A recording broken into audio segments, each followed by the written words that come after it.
6 minutes. December 9th, 2005, 12:55 p.m. Janie Hannigan's math book slips from her fingers. She grips the edge of the table in the school library. Everything goes black and silent. She sighs and rests her head on the table, tries to pull herself out of it, but fails miserably.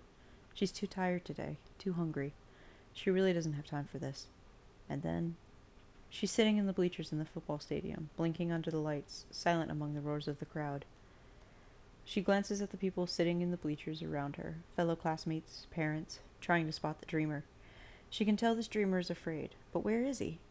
Then she looks to the football field, finds him, rolls her eyes. It's Luke Drake, no question about it. He is, after all, the only naked player on the field for the homecoming game. Nobody seems to notice or care, except him. The ball is snapped and the lines collide, but Luke is covering himself with his hands, hopping from one foot to the other. She can feel his panic increasing. Janie's fingers tingle and go numb. Luke looks over at Janie, eyes pleading, as the football moves toward him, a bullet in slow motion. "Help," he says. She thinks about helping him, wonders what it would take to change the course of Luke's dream. She even considers that a boost of confidence to the star receiver the day before the big game could put Fieldred's High in the running for the regional Class A championship. But Luke's really a jerk. He won't appreciate it. So she resigns herself to watching the debacle. She wonders if he'll choose pride or glory. He's not as big as he thinks he is, that's for damn sure. The football nearly reaches Luke when the dream starts over again. Oh, get on with it already, Janie thinks. She concentrates in her seat on the bleachers and slowly manages to stand.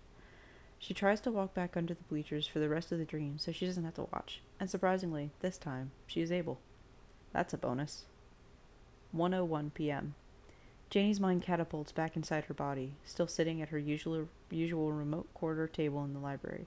She flexes her fingers painfully, lifts her head, and when her sight returns, she scours the library. She spies the culprit at a table about 15 feet away. He's awake now, rubbing his eyes and grinning sheepishly at the two other football players who stand around him laughing, shoving him, whapping him on the head.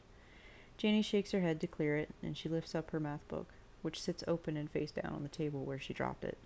Under it she finds a fun-sized Snickers bar. She smiles to herself and peers to the left between rows of bookshelves, but no one is there for her to thank.